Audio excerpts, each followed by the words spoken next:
Balita Pulis Gabo.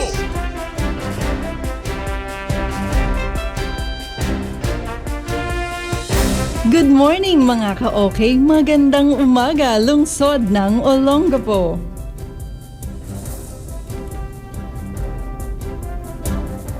Salubungin natin ang umagang ito ng isang mainit na pagbati muli, isang magandang umaga.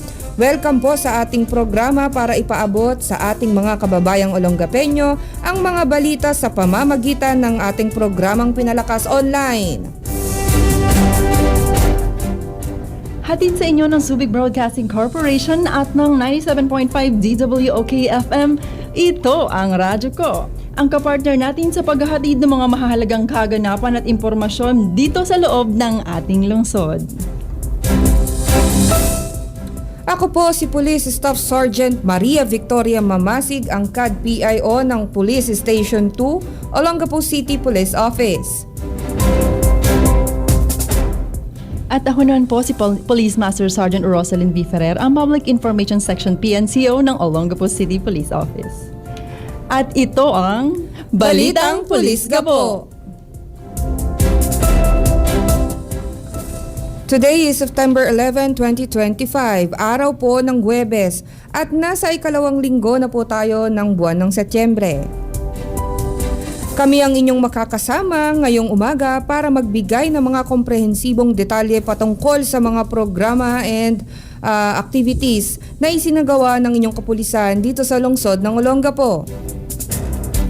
At sa pagsasakatuparan ng mga hakbang at gampani na tutugon para sa ating mga kababayang Olongapeño, hagad po namin ang inyong kaligtasan mga ka-okay. Dahil sa bagong Pilipinas, ang gusto ng pulis, ligtas ka. Sa ilalim ng pamumuno ng aming bagong Acting Chief PNP, Police Lieutenant General Jose Melencio Corpus Nartares Jr., ang magandang ugnayan sa ating komunidad kasama ng Police Regional Office 3 sa pamumuno ng aming Regional Director, Police Brigadier General Ponce Rogelio Peñones Jr. at ng Olongapo City Police Office sa aktibong pamumuno ni Police Colonel Richie R. Claraval. Kaakibat ang ating mga kapartner agency, mga stakeholders at media partners upang maabot ang ating mga kababayan. At sa pagpapatuloy mga ka-okay, ang datos ng ating weekly accomplishment report mula September 1 hanggang September 7, 2025 ng ating previous week. At sa kabuuan nga ay meron tayong 13 total arrested ang Olongapo City Police Office sa pangunguna ni Police Colonel Claraval mula sa Manhunt Charlie and Anti-Illegal Drug Operations. At sa campaign against illegal drugs, ang Olongapo City Police Office ay nakapagtala ng 5 drug personalities arrested mula sa matagumpay na isinagawang 4 anti-illegal drug operations.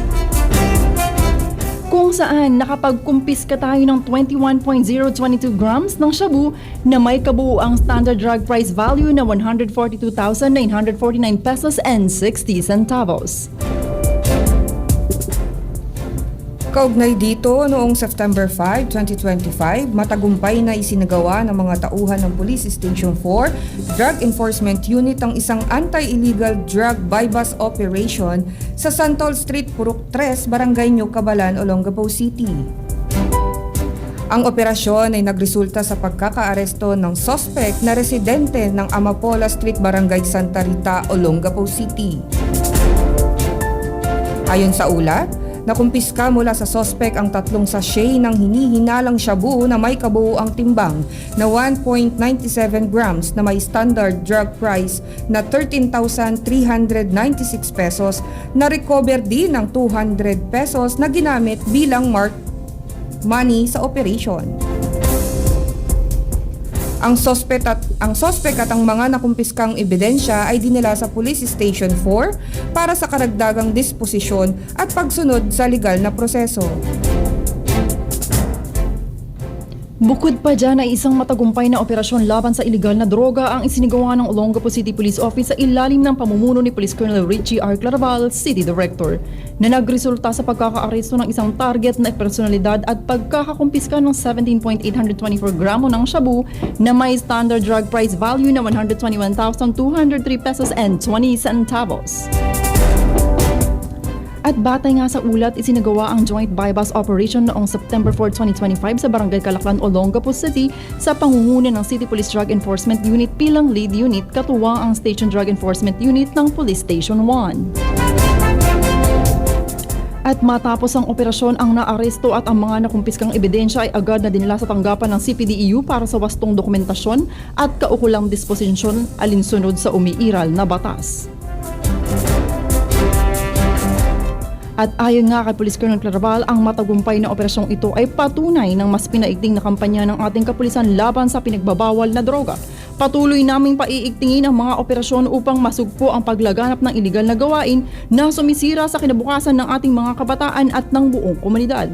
Nananawagan din kami sa publiko na makiisa, maging mapagmatsyag at makipagtulungan sa ating kapulisan. Ang inyong mga ulat at suporta ay napakahalaga upang tuluyang masugpo ang iligal na droga sa ating lungsod.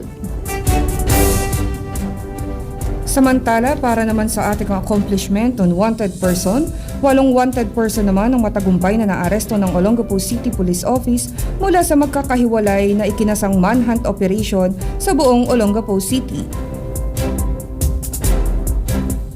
Naaresto ang individual sa bisa ng warrant of arrest para sa iba't ibang kaso kasama ang 4 na most wanted person timbog ng Pulis Gapo.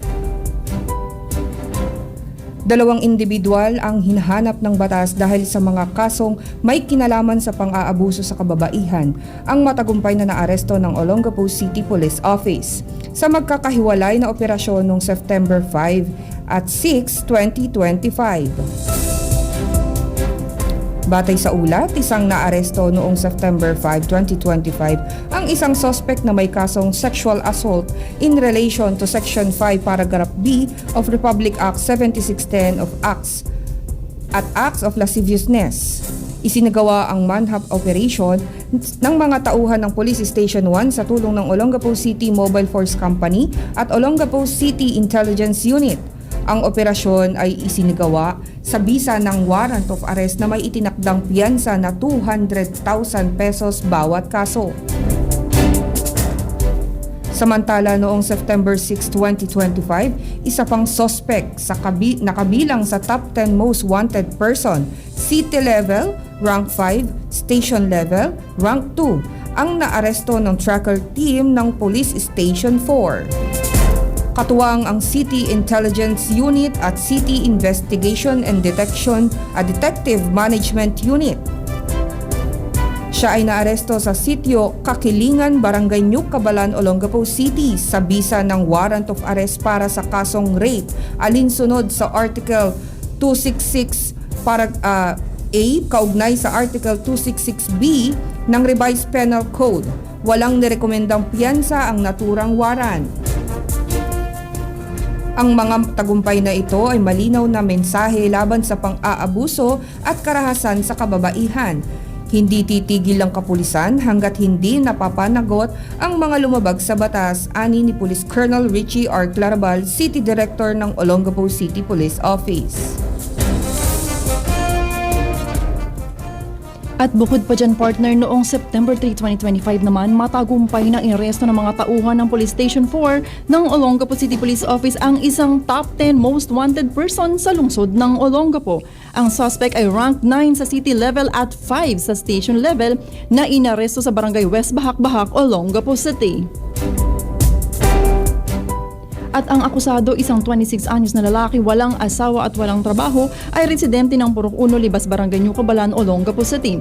Ang warrant ay may kinalaman sa kasong acts of lasciviousness sa ilalim ng Article 336 ng Revised Penal Code kaugnay ng Section 5B ng RA 7610, 2 counts. Ang kabuuang piyansa na rekomenda para sa pansamantalang kalayaan ng akusado ay 400,000 pesos at sa ngayon ang suspect ay nasa kustodiya ng Police Station 4 at ipepresenta sa kaulang korte para sa karagdagang legal na proseso.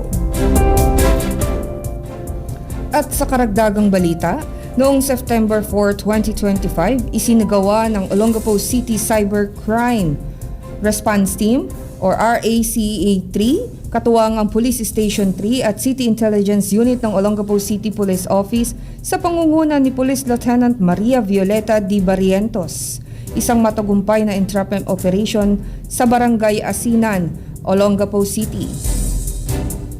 Ang operasyon na isinagawa sa pakikipag-ugnayan ng Olongapo City Dental Association Chapter ng Philippine Dental Association ay nagresulta sa pagkakaaresto ng isang suspect dahil sa paglabag sa Section 33 ng RA 9484 o Philippine Dental Act of 2007. Kaugnay ng Section 6 ng RA 10175 o Cybercrime Prevention Act of 2012. Na-recover mula sa suspect ang mga sumusunod na kagamitan na may kaugnay sa dental practice tulad ng mga dental wires at elastic, iba't ibang klase ng bracket or buccal tube, adhesive and dental instrument tulad ng mount mirror, explorer, gum separator, cotton plier, wire cutter, composite applicator at hemostat. Iba pang gamit kabilang sa mouth retractor, spoon excavator at gloves, isang mobile phone, iPhone 12 Pro Max. Ang suspect ay ipinaalam ang kanyang mga karapatan at kasalukuyang nasa kustodiya ng Police Station 3 habang naghihintay ng inquest proceedings. Ang Olongapo City Police Office ay patuloy na magsasagawa ng mga kaukulang hakbang upang mapanatili ang seguridad at kaayusan sa ating lungsod at labanan ang anumang uri ng iligal na gawain. At yan po ang ilan sa mga operational accomplishment at balita sa pakikipagtulungan ng ating mga barangay sa pamahalang lungsod ng Olongapo at pati na rin ang tulong mula sa ating mga BIN or Barangay Information Network. At muli pong magpapatuloy ang Balitang Pulisga po sa pagkatapos lamang ng ilang paalala. Manatiling nakatutok dito lamang sa 97.5 DWOK FM. Ito ang radyo ko. Balita Pulisga po.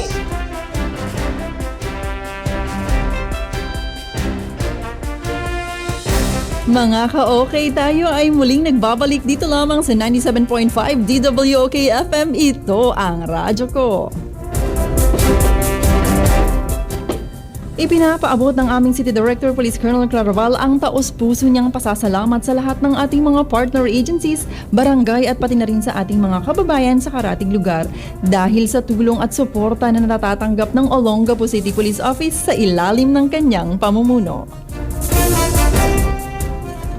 At narito ang ilang mga aktibidad ng Olongapo City Police Office sa buong linggo. Sa inisyatibo ng Mercy Ministry Operation Compassion ng GCF at ang Subic Bay Community Faith, matagumpay na naisakatuparan ng 2 araw na medical at dental mission sa Iram noong September 5 and 6, 2025 na naglingkod sa mahigit na 1,000 na beneficiary. Ang aktibidad na nag-aalok ng mga libreng serbisyo tulad ng gupit, libreng tuli, medical check-up, libreng gamot, libreng dental check-up at counseling. Upang matiyak ang maayos na daloy ng misyon, ang mga tauhan ng Olongapo City Police Office sa ilalim ng pamumuno ni Police Colonel Richie R. Claraval, City Director, kasama ang mga kasapi mula sa Armed Forces of the Philippines at Advocacy Group ay nagbigay ng buong seguridad at mahalagang tulong. Ang kanilang matatag na presensya at suporta ay malaki ang naitulong sa matagumpay na aktibidad na nagpakita ng tunay na diwa ng bayanihan at ang commitment sa kapakanan ng komunidad. Dahil dito, naging ligtas at maginhawa at ang pagtanggap ng mga benepisyaryo sa mga serbisyong ibinigay sa kanila at natutunan ng bawat isa ang mahalaga ang pagtutulungan sa mga gantong uri ng aktibidad. Ang medical at dental mission ay isang halimbawa ng matagumpay na pagtutulungan ng iba't ibang sektor para sa kapakanan ng komunidad at patuloy na nagsisilbing modelo sa pagsasama ng mga ahensya ng gobyerno at samahan sa pagpapabuti ng kalusugan at kaligtasan ng bawat isa. At partner, idagdag pa natin dyan, no? Meron po Oo. tayo kasing isang kapulisan na midwife na po siya, nurse pa siya at pulis siya. Bali, 3-in-1 po dyan. At dapat po talaga is area security lamang po ang kanilang role doon po sa naganap na medical dental mission. Pero hindi niya po matiis sa kanyang sarili na makatulong at makapaglingkod pa Yes. at magamit ang kanyang pinag-aralan. Kaya naman po siya rin po ay nag-cater. Siya po mismo ang nagtulid doon sa mga kabataan natin dyan sa Iram. At ang nag-assist nga po sa kanya ay ang mga kapulisan din natin mula sa PCR. Tama ba, partner? Yes, ginamit na niya yung opportunity since it's medical mission, no? Para makapagbigay siya ng service ating mga kabataan. So ayan po, saludo po kami sa iyo, Police Master Sergeant JC Ventura, at maraming salamat sa iyong serbisyo. Bukod pa dyan, ang Olongapo City Police Office sa ilalim ng pamumuno ni Police Colonel Richie Claraval ay nakiisa sa National Police Commission or NAPOLCOM sa pagdiriwang ng 31st National Crime Prevention Week mula September 1 to 7, 2025.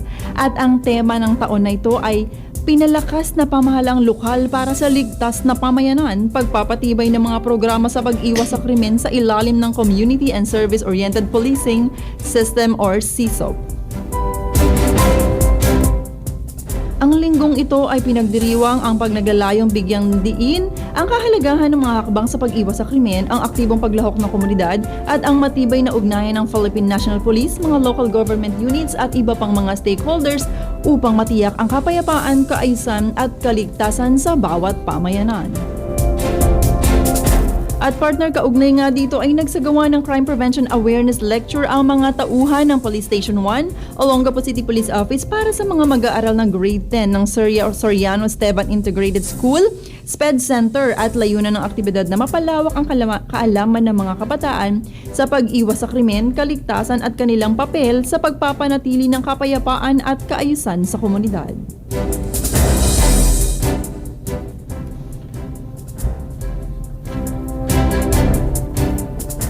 Matagumpay na isinagawa ni Police Colonel Richie R. Claraval, City Director ng Olongapo City Police Office, ang ugnay sa barangay kasama ang mga opisyal ng barangay ng New Calalake, Barangay Asinan, Barangay New Ilalim, Olongapo City noong September 8, 2025. Ang aktibidad ay nagsilbing plataforma upang talakayin ng mga isyu at alalahanin ng komunidad at palakasin ang ugnayan ng kapulisan at mga barangay. Kabilang sa mga mahalagang usapin na tinalakay ay ang Tourist Police Activation na layuning magpalakas ng seguridad at makapagbigay ng tulong sa mga lokal at banyagang bisita. At ang nakatakdang paglulunsad at deployment ng bicycle patrol ay nagpapataas ng presensya ng mga pulis. Magpapabilis ng pagtugon at pagsulong ng eco-friendly ng mobilidad ng Olongapo City. Binigyan diin ni Police Colonel Claraval ang kahalagahan ng maagap na pakikipagtulungan sa mga lider ng barangay at mga residente upang mapanatili ang kapayapaan at kaayusan ng komunidad. Ang inisyatibang ito ay layuning mapabuti ang kaligtasan, magsulong ng turismo at matiyak na ang mga serbisyo ng kapulisan ay madaling maabot ng bawat isa sa komunidad. Sa pamamagitan niya ng mas malalim na ugnayan at pagkakaintindihan, inaasahan na mas magiging epektibo ang pagpapatupad ng mga programa sa seguridad at pagtiyak ng kaayusan ng buong Olongapo City. At sa ating pagpapatuloy, dumako naman tayo sa pamamigay ng mga safety tips para sa ating mga ka-okay na talaga namang kapaki-pakinabang. Una nga dyan ay ang mga paalala laban sa sexual abuse na hindi po kami magsasawang paulit-ulit na i-remind ang publiko patungkol dito sapagkat patuloy pong tumataas ang ating mga cases ng sexual abuse dito sa lungsod ng Olongapo. Kaya nawa po sa lahat ng ating tagapakinig, nawa po kayo ay makakuha ng mga tips dito at maisabuhay natin upang maiwasan natin ang mga ganitong kaso. Ang una nga po dyan ay turuan ang mga bata ng tamang kaalaman sa katawan. Ipaliwanag sa mga bata ang konsepto ng private parts, ang mga bahagi ng katawan na hindi dapat hinahawakan ng iba. Gamitin ang tamang pangalan ng bahagi ng katawan para malinaw ang pangunawa. Yan, syempre at ituro po natin ang safe and unsafe touch sa katawan o parte ng katawan ng mga kabataan. Tulad nga po niyan, sabihin po natin ang tunay na pangalan ng bawat parte para madali pong ma-identify ng ating mga anak ang parte na hindi dapat at dapat lamang hawakan. Pangatlo, makinig at maniwala sa bata o biktima. Kapag may nagsabi ng karanasan tungkol sa pang-aabuso, huwag baliwalain, makinig ng maayos, huwag husgahan at agad na ipagbigay alam sa otoridad. Ikaapat, bantayan po natin ang online activities ng mga kabataan o ang ating mga anak. Sa panahon ngayon, dumarami ang kaso ng online sexual exploitation. Siguraduhing alam ng mga bata ang mga panganib sa internet, lalo na sa pakikipag-chat sa mga hindi naman natin kakilala o hindi nila kakilala at nagpapadala o humihingi ng mga larawan. Bukod pa dito mga ka-okay, i-report agad ang anumang kaso ng pang-aabuso. Huwag matakot magsumbong. Maaari kayong tumawag sa Women and Children Protection Desk na inyong lokal na himpilan ng pulisya o sa hotline na 1343 para sa mga kaso ng child abuse at maaari din sa 911 para sa mas mabilis na aksyon.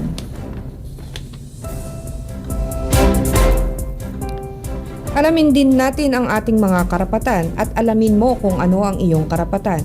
Ang bawat isa, babae man, lalaki, bata o matanda ay may karapatang maging ligtas at respetado. Hindi mo kasalanan kung ikaw ay biktima ng pang-aabuso. Labanan natin ang kultura ng pananahimik. At ang pangpito partner ay huwag ipagkatiwala sa ibang tao ang inyong mga anak.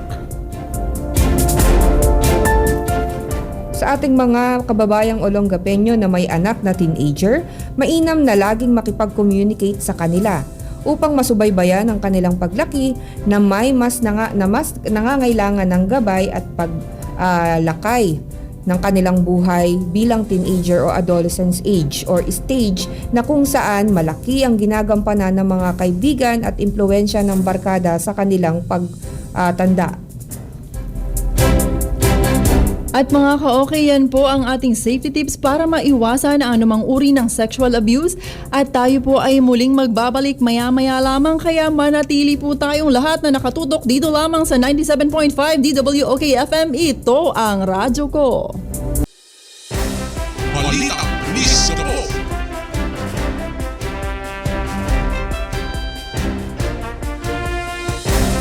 At muli po tayo nagbabalik mga ka-okay. Dito lamang yan sa 97.5 DWOK FM. Ito ang radyo ko. At partner, syempre bukod doon sa safety tips kanina, meron po tayong karagdagang safety tips para ngayon. At ito ay upang maiwasan ang pagnanakaw sapagkat nagkakaroon po tayo ng mga theft incidents ngayon dito sa Olongapo. At ang unang-una nga dyan partner, isara ang bahay bago umalis. Bago umalis ng bahay, tiyaking nakalak ang lahat ng pinto at bintana. Kahit saglit lang kayong lalabas, huwag nating bigyan ng pagkakataon ang masasamang loob. Bukod nga dyan partner, bukod dyan sa paglalak natin ng pinto, kailangan po natin ng extra effort like grills. Maglalagay tayo ng mga grills dyan sa mga bahay-bahay natin at huwag po nating iiwanan ang mga susi sa mga ilalim lang dyan sapagkat alam na po ng mga magnanakaw yung magkaroon ganyang ng style. pinagkakatiwalaan din. Yes, diba? partner. Siyempre, kalawa, huwag po tayong magpakita ng alahas o mamahaling gadget sa mga pampublikong lugar. Kung wala sa ligtas na lugar, iwasan na munang maglabas ng cellphone, alahas o gadget sa lansangan. Tandaan, ang pag-iingat ay mas mabuting puhunan kaysa sa pagsisisi. Tandaan natin mga ka-partner ka-okay, no? Na nasa sa atin din mismo ang sagot para makaiwas tayo sa mga nakawan o pagnanakaw mula sa lansangan hanggang sa ating mga tahanan. Siyempre, wag po nating i-display yung ating mga box o yung mga bagong bili na appliances na mamahalin, i-display sa labas. Mabuti po sanang itapon natin ito ng maayos para wala pong makapagpikayat sa mga mata ng masasamang loob na looban ng ating mga tahanan. At syempre, tayo ay nakawan. Tsaka syempre partner, kung mamamalengke lang naman tayo, pwede na yung relo. Huwag na tayong mag-alahas. Alam niyo po ba mga ka-okay, napakamahal ng gold ngayon. Kaya kung ipapanakaw lang natin, ay sayang po. Itabi po natin ito as investment po. Mas maganda po tayong mamuhunan sa ating seguridad kesa po tayo ay magsisibandang huli kasi baka mamaya hindi lang nakaw ang pwede nating abutin, baka pati physical tayo ay mapunta pa sa ospital. Yes, partner, medyo masakit sa mata kasi yung mga gold. Kapag nakita yan, parang binibigyan po natin sila ng pagkakataon. Parang tayo yung naghihikayat, nakaginto Yes. ako, kunin mo to, mahal to ngayon. Parang ganun, partner.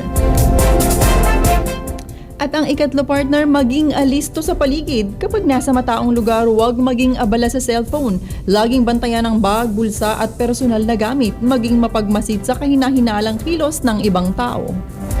Dito nga, partner, yung mga bag natin as much as possible po is nakalagay na sa harap. Yes. Huwag na po tayong maglalagay sa likod para po nakikita natin na monitor natin na naiiwasan natin yung last bag na pag nasa likod di mo alam butas na. Yes, o kaya yung butas na siya dahil nasa likod. Oo. Yun, Tsaka partner. syempre para maging alisto, sabi nga nila, di ba?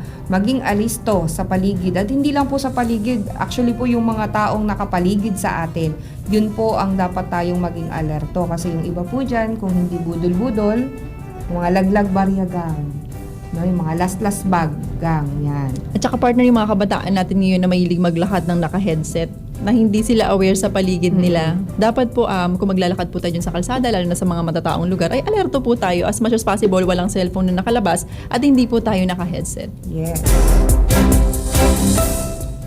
Yan, syempre wag po tayong mag-post ng lokasyon online. Ingat po sa pagpo-post ng real-time na lokasyon sa mga social media platform po. Hindi natin alam kung sino ang nakakakita. Baka ito po ay gamitin po sa atin. Lalo na yung at the moment. Yes, ATM. Mag-picture online, no? Andito kami sa ganito. So kasi nahihikayat natin yung mga tao, yung mga taong masasamang loob na sabihin na nandito kami, wala kami sa bahay. Punta na kayo sa bahay. Punta na kayo sa bahay, nakawan nyo na kami. So, hinihikayat natin sila, no? So, para maging secure tayo, hindi lang sa property, para rin po sa ating safety, wag po tayong magpo-post sa online ng mga bagay na hindi naman dapat malaman agad-agad ng karamihan. Pwede naman po nating i-delay yan. Pwedeng bukas, sa susunod na araw, at sa mga susunod pa na panahon. Yes, ang tawag nga doon, partner, ay Throwback Thursday na muna Yes. tayo. Wala na munang at the moment. Yes. At ang panglima ay magtulungan sa komunidad. Mas ligtas kung magkakapit-bahay ay may komunikasyon. Kung may kahina-hinalang tao o kilos sa paligid, agad itong ipagbigay alam sa barangay o pulisya.